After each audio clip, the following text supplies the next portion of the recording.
Admiral Sarah Chen stood in the command center of the battleship, Prometheus, her eyes fixed on the large screen showing the dark space around Jupiter's moon. The massive fleet of human warships waited in silence, hidden in the shadow of the giant moon. No lights blinked on their hulls. No radio signals came from their ships. They were invisible ghosts in the darkness of space. Chen was a tall woman with short gray hair and sharp blue eyes that missed nothing. She had been fighting in space for 20 years, but today felt different. Today, humanity would show its true face to the galaxy for the first time. "Admiral," called Captain Torres from his position at the communications station, "we're getting the final reports from our spy ships." Chen nodded and walked over to look at the incoming data.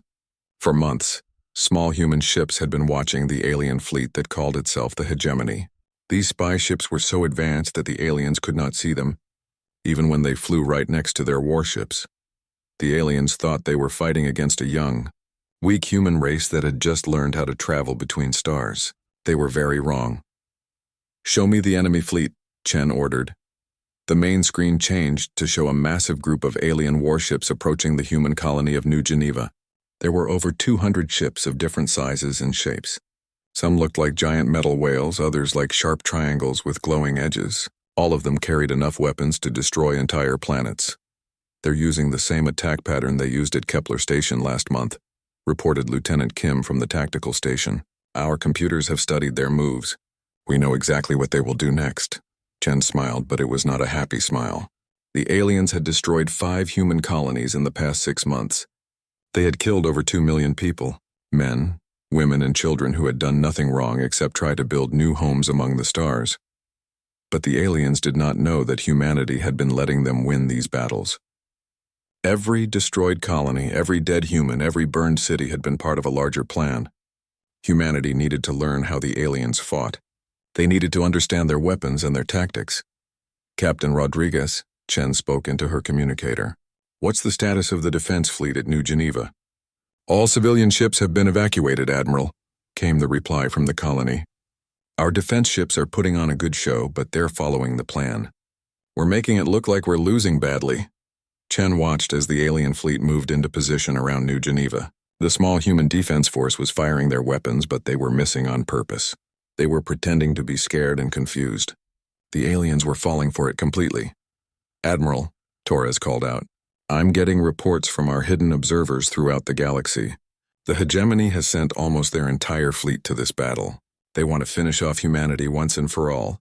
"Perfect," Chen said quietly. "They've brought exactly what we wanted them to bring." She walked back to her command chair and sat down. Around her, the bridge was quiet except for the soft sounds of computers and the breathing of her crew. These men and women had trained for this moment for years. They knew that today would change everything. "Admiral," said Dr. Park, the fleet science officer, "our analysis of their technology is complete. Their shields work on frequencies we figured out months ago. Their weapons are powerful but slow. Their ships are big but not very fast. We have advantages they don't even know exist." Chen nodded. Humanity had been exploring space much longer than the aliens thought. While the galaxy believed humans were new to space travel, the truth was very different. Human ships had been visiting other star systems for over 200 years. They had built secret bases, developed advanced technology, and learned about dozens of alien species. 30 years ago, humanity had decided to reveal themselves to the galaxy. But they had pretended to be weaker than they really were. They wanted to see how the other species would treat a seemingly helpless new race. The test results were not good. Most aliens saw humans as either slaves to be captured or pests to be destroyed. Only a few species had shown any kindness or friendship. The Hegemony was the worst of all.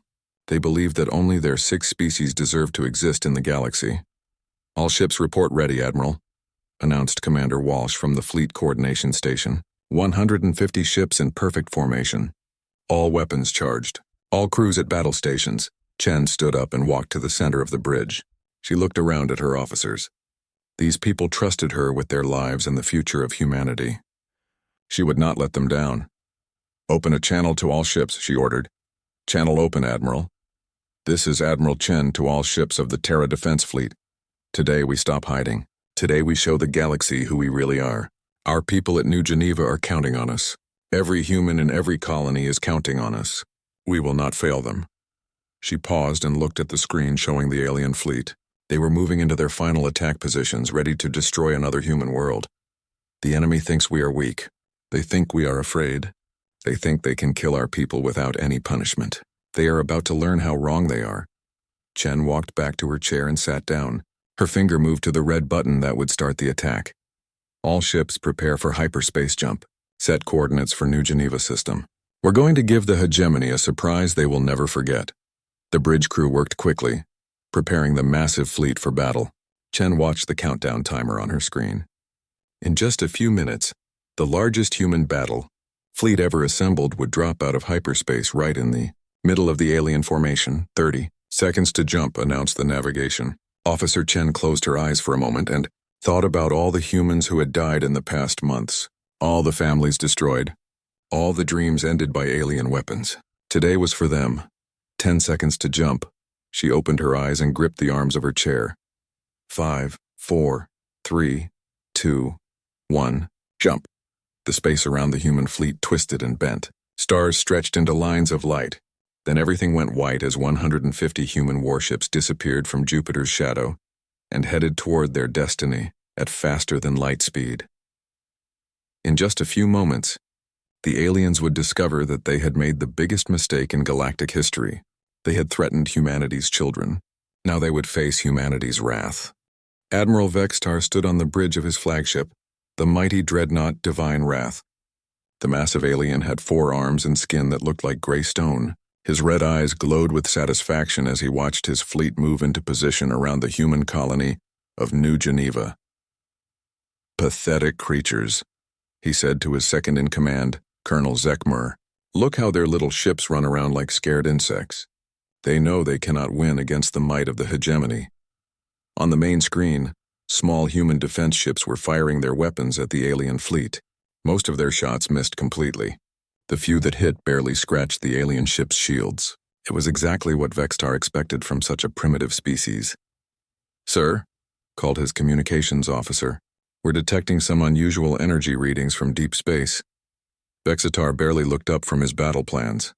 Probably just solar radiation or some other natural phenomenon. These humans barely understand basic physics. They certainly don't have any technology that could surprise us. The alien admiral had good reason to be confident. His fleet was the largest the hegemony had ever assembled. 212 ships, including 15 dreadnoughts and 30 heavy cruisers. Each ship was armed with weapons that could destroy entire cities. Their shields could stop almost any attack. Their engines were faster than anything humans had ever built. "Begin the bombardment," Vextar ordered. "Target their military bases first, then their cities. Leave some humans alive so they can surrender and serve us as slaves." The alien ships began to glow as they charged their main weapons. Massive energy cannons extended from their hulls. Missile tubes opened like hungry mouths. In a few minutes, New Geneva would be nothing but burning ruins. "Sir," the communications officer's voice was suddenly urgent. "I'm reading massive hyperspace signatures. Something big is coming." Vextar finally looked up from his plans. "How big?" "Sir, the readings are off the scale. Whatever is coming, it's huge." Before Vextar could respond, space itself began to tear open around his fleet.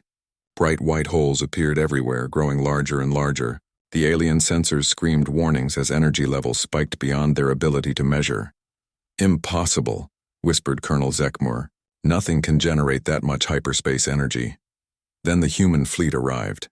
They came out of hyperspace in perfect formation, surrounding the alien fleet in a 3-dimensional trap. 150 human warships appeared as if from nowhere, their sleek black hulls reflecting the light of the nearby star. Unlike the bulky, crude alien ships, these human vessels were works of art. They were smooth and deadly, like spaceborne sharks. Vextar stared at the tactical display in shock. The human ships had appeared in exactly the right positions to cut off every escape route. His fleet was completely surrounded. "That's impossible," he said.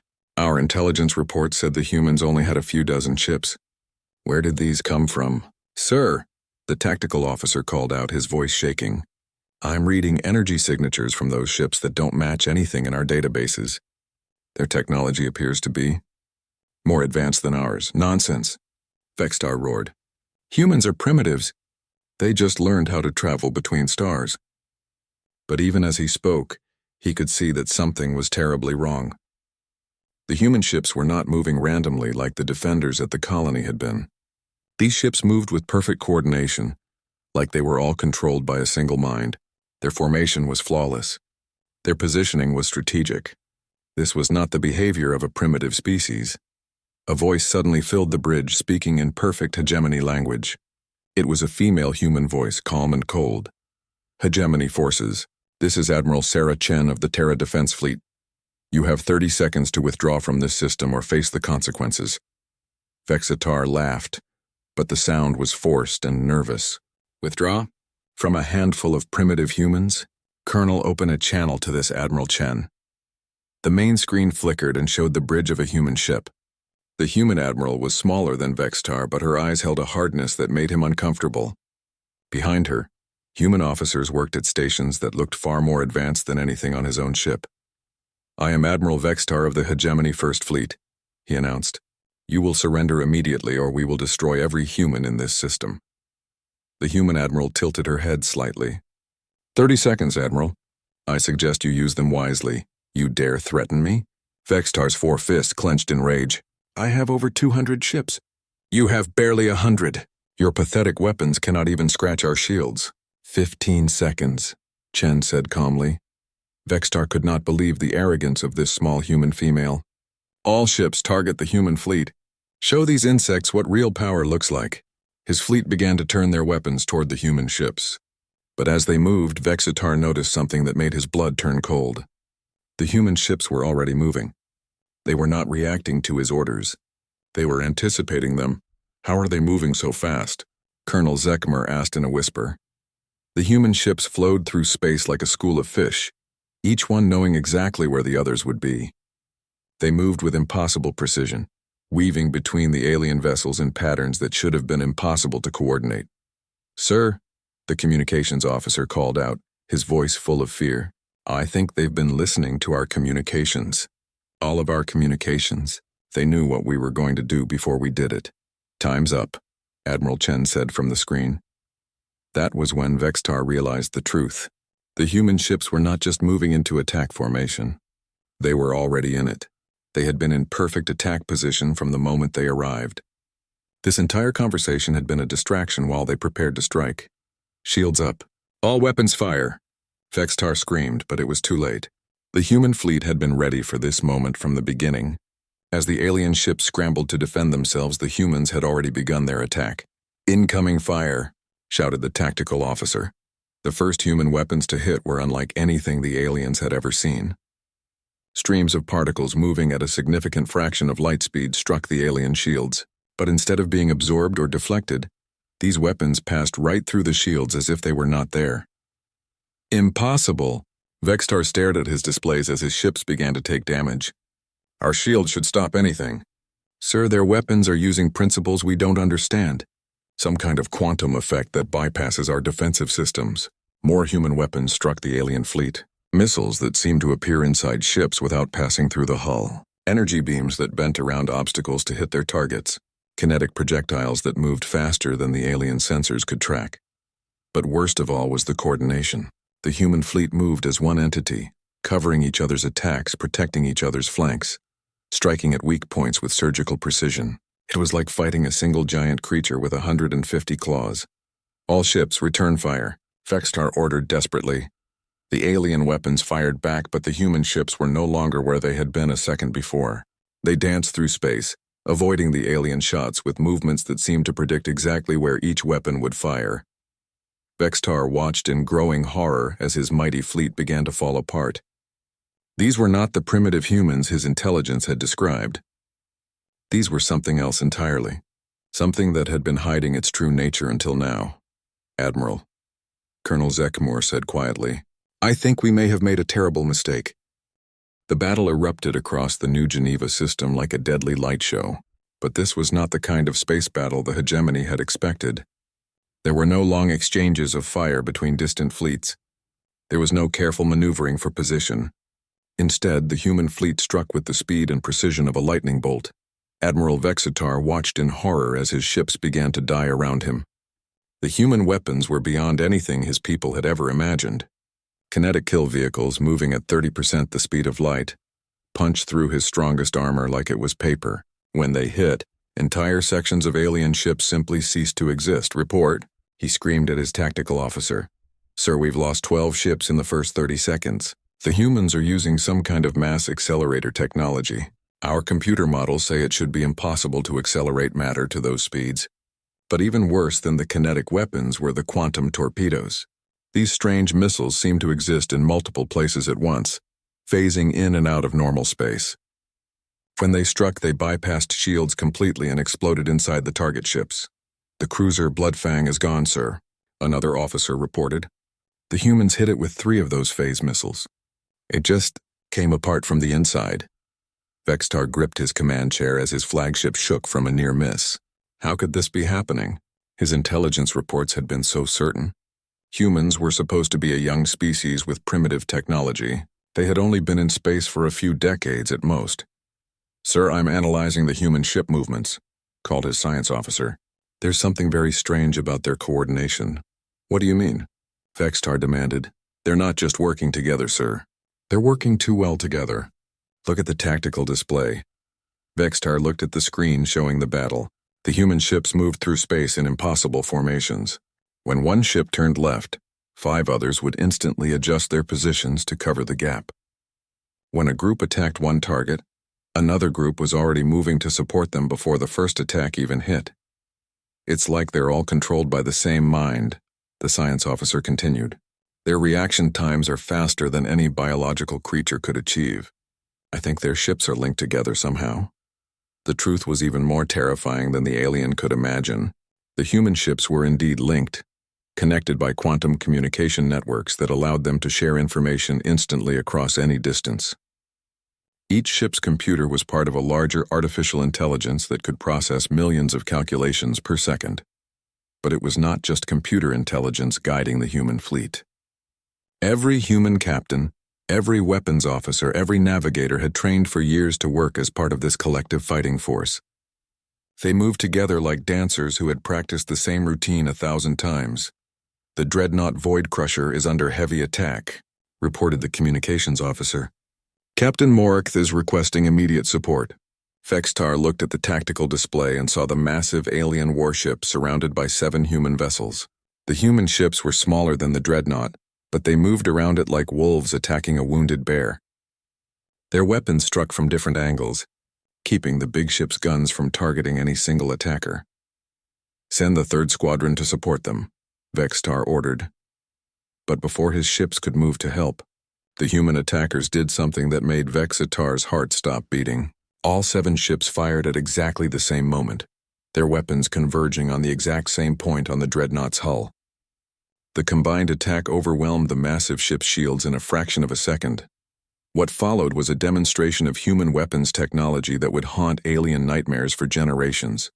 Particle beam weapons that could cut through any known material struck the dreadnought's armor. The beams didn't just burn through the metal, they made it cease to exist at the molecular level. "Impossible," whispered Colonel Zekmer. "Those weapons are disintegrating matter itself. How do the humans have technology like that?" The dreadnought, Void Crusher, lasted exactly 43 seconds under the concentrated human attack. When it died, it took 1,200 alien crew members with it. Vextar watched the massive ship break apart and felt something he had never experienced before in his long military career. Fear. "All ships, concentrate fire on the human flagship," he ordered desperately.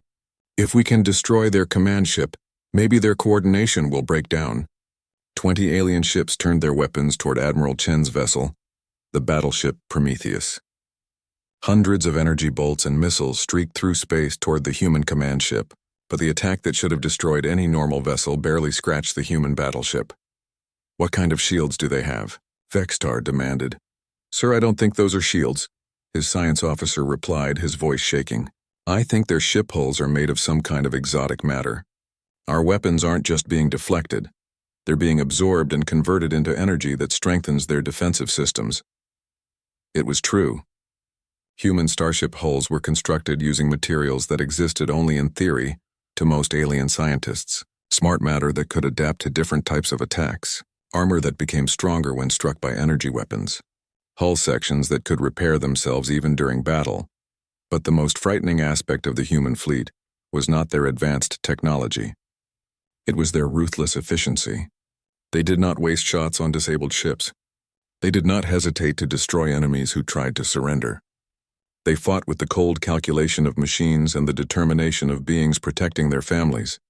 "The carrier's storm wing is breaking apart," called the tactical officer. "The humans just hit it with some kind of antimatter torpedo." Vextar watched another of his capital ships die. The antimatter weapon had created a brief star where the carrier used to be. When the light faded, there was nothing left but expanding gas and debris. "Sir, we've lost over 50 ships," reported his second-in-command. "Our fleet is being destroyed piece by piece." "We need to retreat." "No," Vextar roared. "We are the hegemony. We do not run from primitives." But even as he spoke, he knew the truth. These were not primitives. Whatever the humans really were, they were far more dangerous than anything the hegemony had ever faced. Their technology was centuries beyond what the aliens possessed. Their tactics were flawless. Their determination was absolute. "Sir, incoming transmission from the human flagship," the communications officer reported. "Put it on screen," Vextar ordered. Admiral Chen appeared on the display again. Behind her, the human bridge was calm and efficient. No one seemed worried or excited. They were fighting the largest space battle in galactic history with the same emotional state most people use to eat breakfast. "Admiral Vextar," Chen said in her calm voice, "you're down to 160 ships. In approximately 8 minutes, you'll be down to 0 ships. I'm going to offer you something your people have never offered mine, a chance to survive. We will never surrender to humans." Vextar snarled. Chen tilted her head slightly. "I'm not asking you to surrender. I'm asking you to listen. You see, this battle was never about conquest or territory. This was a test. We wanted to see what kind of species we were dealing with." As she spoke, human ships continued their deadly work around the alien fleet. Another cruiser exploded. A destroyer simply vanished as multiple kinetic weapons struck it simultaneously. "You failed the test, Admiral," Chen continued. "You chose to destroy peaceful colonies instead of trying to communicate. You chose genocide instead of coexistence. Now you're going to learn what happens when you threaten humanity's children." The connection ended, leaving Vextar staring at a blank screen. Around him, his bridge crew worked frantically to coordinate their failing defense, but he could see the truth in their faces. They were all going to die here, and there was nothing they could do to stop it. The human fleet continued its methodical destruction of the hegemony force. Ship after ship fell to their superior weapons and tactics, and with each death, Vextar began to understand that this battle was not just about one human colony. This was the beginning of something much larger, something that would change the balance of power in the galaxy forever. Admiral Vextar's fleet was dying around him. In just 12 minutes of combat, he had lost over 100 ships to the relentless human attack. His proud armada, which had conquered dozens of worlds, was being torn apart by an enemy that should not have existed. "Sir, all our heavy cruisers are gone," reported his tactical officer, his voice hollow with shock. "The destroyers are trying to form a defensive line, but the humans are cutting right through them." Vextar watched his ships explode one by one on the tactical display. Each death was quick and efficient. The humans wasted no energy on impressive explosions or dramatic maneuvers. They simply identified a target, applied overwhelming force, and moved on to the next victim. "Open a channel to the human flagship," he ordered desperately. "I need to speak with their admiral." "Channel open, sir." Admiral Chen's face appeared on the screen once again. Behind her, the human bridge remained calm and professional. While his own crew struggled with panic and despair, the humans worked with the steady rhythm of people doing routine maintenance. "Admiral Chen," Vextar began, trying to keep his voice steady. I want to understand. How is this possible? Our intelligence told us that humans were a young species. You only achieved interstellar flight 30 years ago. How do you have technology that is centuries beyond ours?" Chen's expression did not change, but Vextar thought he saw something like pity in her eyes. "Your intelligence was wrong, Admiral. We've been traveling between stars for over 200 years.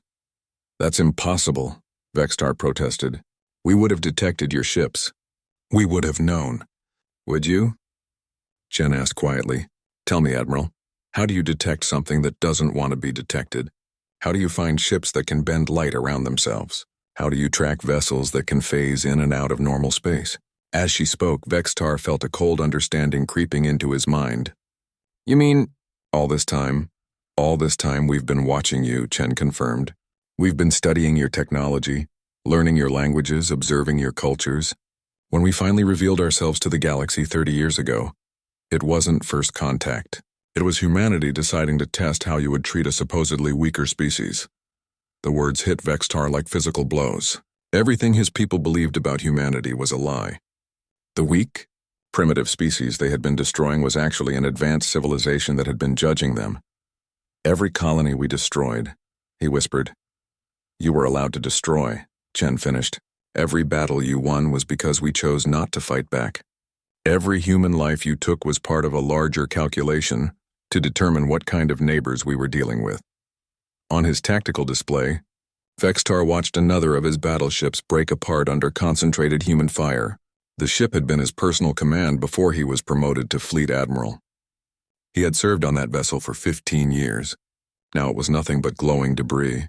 We gave the galaxy a choice, Chen continued, her voice carrying the weight of absolute judgment. We presented ourselves as a young, vulnerable species seeking peaceful contact. Some races welcomed us. Some offered friendship and trade. Others, like yours, saw us as prey to be hunted. Sir, his communications officer called out urgently, I'm detecting massive hyperspace signatures throughout the system. Something big is coming. Vextar looked at his sensors and felt his remaining heart stop.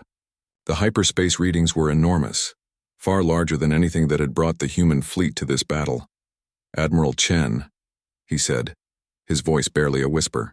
What is that? Chen's smile was cold as the space between stars. That Admiral Vextar is the rest of humanity's military. Space began to tear open around the battle. Hole after hole appeared in reality as more human ships emerged from hyperspace. But these were not just more ships of the same class. These vessels were larger, more advanced, more threatening than anything Vextar had ever imagined. The first to appear was a massive dreadnought that dwarfed even the largest hegemony ship. Its hull was a seamless black surface that seemed to absorb light rather than reflect it. Weapons ports opened along its sides like the eyes of some ancient predator. That's just the Leviathan, Chen said conversationally, our newest dreadnought. It was completed last month. Would you like to see what it can do? Before Vextar could answer, the massive human ship fired a single shot at one of his remaining battleships. The weapon was unlike anything he had seen before. Instead of a beam or projectile, it was a sphere of twisted space that flew toward its target at impossible speed. When the sphere hit the alien battleship, reality seemed to fold in on itself. The entire vessel, all 2 kilometers of advanced alien engineering, simply ceased to exist. There was no explosion, no debris, no energy release. One moment the ship was there, the next moment there was empty space. Gravitational weapon, Chen explained calmly. It creates a micro-black hole that exists for exactly 0.003 seconds, just long enough to consume any matter it touches. More human ships continued to emerge from hyperspace, carrier vessels that looked like floating cities, destroyer squadrons that moved in perfect formation, cruiser groups that bristled with weapons Vextar could not identify. How many ships do you have? He asked in a voice barely above a whisper. In this sector? About 12,000 combat vessels, Chen replied. Throughout human space? That information is classified, but I can tell you that the fleet you're facing now represents less than 5% of our total military capacity. Vextar stared at the growing human fleet in absolute horror. His people had thought they were fighting a primitive species with a few dozen ships. Instead, they had attacked an advanced civilization with a military that could conquer half the galaxy. The battle group you encountered today, Chen continued, was specifically designated as a training fleet. Most of our captains are recent graduates from the Naval Academy. This engagement has been quite educational for them. Training fleet? Vextar could barely form the words. You destroyed my entire armada with a training fleet? Not your entire armada, Chen corrected. We've left your flagship intact for a reason. You're going to return to your government with a message. Around them, the few remaining hegemony ships were being systematically disabled rather than destroyed. Human boarding parties were securing the vessels and taking the crews prisoner. The battle was over, and Vextar had not even realized it was ending. What message? He asked. Chen's expression became deadly serious. Humanity is no longer hiding, Admiral. We are no longer pretending to be weak. From this day forward, any attack on human civilians will be met with overwhelming force. Any attempt to enslave or destroy human colonies will result in the complete annihilation of the attacking force. She paused, letting her words sink in before continuing. But we are not conquerors, Admiral. We don't want to rule the galaxy. We just want to be left alone to live our lives in peace. The choice of whether that happens is now up to the rest of the galaxy. Vextar looked around his bridge at his surviving crew members. They were all staring at him, waiting for orders he could not give. His fleet was gone. His people's military superiority was revealed to be an illusion. Everything he had believed about the balance of power in the galaxy had been turned upside down in less than 20 minutes. Your ship's engines and weapons have been disabled, Chen informed him, but your life support and communications are intact. You'll be towed to the edge of the system and released. I suggest you use the journey home to think very carefully about what you're going to tell your leaders. The connection ended, leaving Vextar alone with the wreckage of his pride and the terrible knowledge of what humanity really was. In the distance, the massive human fleet waited like sleeping giants, ready to wake if anyone was foolish enough to threaten their people again. The battle for New Geneva ended in exactly 18 minutes and 43 seconds. Of the hegemony's mighty fleet of 212 ships, only Admiral Vextar's flagship remained operational. The proud alien dreadnought, Divine Wrath, drifted powerless in space.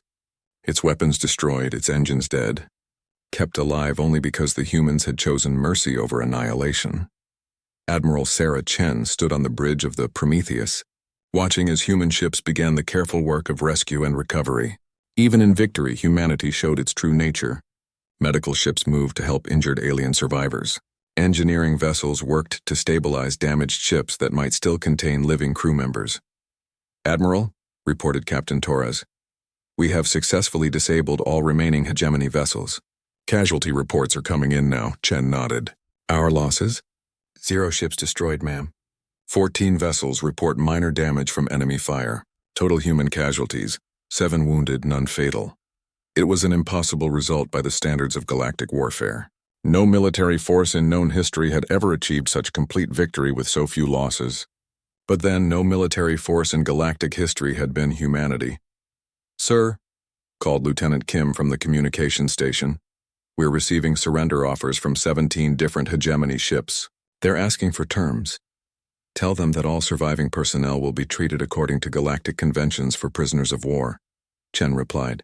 Medical attention for the wounded, adequate food and shelter for the healthy. They will be returned to their people once this situation is resolved. It was more mercy than the hegemony had ever shown their enemies. In their conquests across the galaxy, they had a policy of executing all captured soldiers and enslaving any civilians who survived their attacks. The aliens would not understand such kindness from a victorious enemy. Admiral, Torres said quietly, we're getting reports from our deep space sensors. Hegemony reinforcement fleets are moving toward this position from 3 different sectors. Looks like about 800 ships total. Chen smiled grimly. Let them come. It's time the galaxy understood exactly what it's dealing with. She walked to her command chair and activated the fleet-wide communication system. This is Admiral Chen to all ships. Begin Phase 2 operations. It's time to reveal the full extent of human capabilities. Across the system, the human fleet began to move with purpose. The ships that had just finished destroying the hegemony's primary force now arranged themselves in a complex 3-dimensional formation around New Geneva. But this was not a defensive position. This was preparation for something much more dramatic. Open a channel to all hegemony frequencies, Chen ordered. It's time to address the galaxy. The main screen activated, and Chen knew that her words would be transmitted to every hegemony ship, base, and world within 50 light-years. More importantly, they would be recorded and spread throughout the galaxy within days. This is Admiral Sarah Chen of the Terra Defense Fleet. Speaking to all hegemony forces and their allies, she began. Today marks the end of your expansion into human space. Today marks the beginning of a new era in galactic relations. She paused, allowing her words to be translated into dozens of alien languages. For months you have attacked our colonies. You have murdered our civilians. You have enslaved our children. You believed you were fighting a weak, primitive species that could not defend itself. You were wrong. On her tactical display, Chen could see the approaching hegemony reinforcement fleets. They were still hours away, but their sensors would already be detecting the aftermath of the battle. Soon they would understand that their primary fleet had been completely destroyed. Humanity has been traveling the stars for over 2 centuries, Chen continued. We have explored distant galaxies, developed technologies beyond your imagination, and built a civilization that spans thousands of worlds. When we revealed ourselves to the galactic community 30 years ago, it was not because we were ready for contact. It was because we wanted to test your character. As she spoke, more human ships began emerging from hyperspace around New Geneva. These were not just military vessels. Massive construction ships appeared, followed by mobile space stations and floating factories. Within minutes, what had been empty space became a bustling hub of human activity. You failed that test, Chen said, her voice carrying across the galaxy. You chose aggression over diplomacy. You chose genocide over coexistence. You chose to prey upon those you believed were weaker than you. Now you will learn the consequences of those choices. The construction ships began their work with impossible speed. Using matter conversion technology, they started building permanent structures in the New Geneva system. Defense platforms that bristled with advanced weapons, sensor arrays that could detect ships across multiple star systems, communication relays that would connect this system to the vast network of human space. From this day forward, Chen announced, any attack on human civilians will be met with immediate and overwhelming retaliation. Any attempt to enslave human beings will result in the complete destruction of the attacking force. Any invasion of human space will be considered an act of war against our entire species. She walked closer to the screen, her blue eyes burning with determination. But humanity is not a conqueror race. We do not seek to dominate other species or claim their worlds. We want only to be left in peace to live our lives and raise our children. The choice of whether that happens is now yours. The transmission ended, but Chen was not finished. She activated her personal communicator and sent a coded message to human forces throughout the galaxy. It was time for the final revelation. Execute Operation Daybreak, she ordered. Across hundreds of star systems, events began unfolding that would reshape the galaxy's understanding of human power. Hidden human bases revealed themselves, dropping their cloaking fields to show massive installations that had been built in secret over decades. Sleeper ships that had been disguised as asteroids or space debris powered up their engines and began moving toward strategic positions. Most shocking of all, human fleets began emerging from hidden dimensions where they had been waiting for this moment. Not dozens of ships or hundreds, but thousands upon thousands of vessels. Entire armadas that had been built in parallel dimensions and held in reserve for the day when humanity would need to show its true strength. Within hours, every major power in the galaxy was receiving reports of human military forces appearing in their territories. Not attacking, not threatening, just there, waiting, watching, making it clear that humanity had been capable of striking anywhere at any time, but had chosen not to. Admiral, Torres reported, his voice filled with awe. We're getting confirmation from all sectors. Operation Daybreak is complete. Every major government in the galaxy now knows about our real capabilities. Chen nodded. And what are their responses? Mixed, ma'am. Some are demanding immediate negotiations. Others are mobilizing their fleets. A few of the smaller powers are asking to join the Human Alliance for protection. It was exactly what Chen had expected. The galaxy was about to divide into those who would accept humanity's new role and those who would try to resist it. The wise would choose cooperation. The foolish would choose war. Sir, called the sensor operator. The hegemony reinforcement fleets have just detected our new installations. They're turning around. All 800 ships are retreating. Chen smiled. Even the arrogant hegemony leadership was not stupid enough to attack a force that had just demonstrated the ability to appear anywhere in the galaxy at will. Send a message to Admiral Vextar, she ordered. Tell him his people have 24 hours to begin withdrawing from all occupied territories that belong to species they conquered. After that deadline, we will begin liberating those worlds ourselves. As her orders were carried out, Chen looked out at the stars and thought about the future. Humanity had hidden in the shadows for decades, watching and learning while other species made war upon each other. Now they had stepped into the light and nothing would ever be the same. Some would call them liberators. Others would call them conquerors. But Chen knew the truth. Humanity was something new in the galaxy, a species with the power to dominate but the wisdom to choose restraint. They would enforce peace not through conquest but through the simple demonstration that attacking peaceful beings had consequences too terrible to contemplate. The age of predator species ruling the galaxy was over. The age of humanity had begun, and somewhere in the depths of space, ancient threats that had slumbered for millennia began to stir, drawn by the emergence of a new apex species that might finally be worthy of their attention. The galaxy would never be the same. And that, Chen thought as she watched her ships take their positions around humanity's newest stronghold, was exactly what they had intended.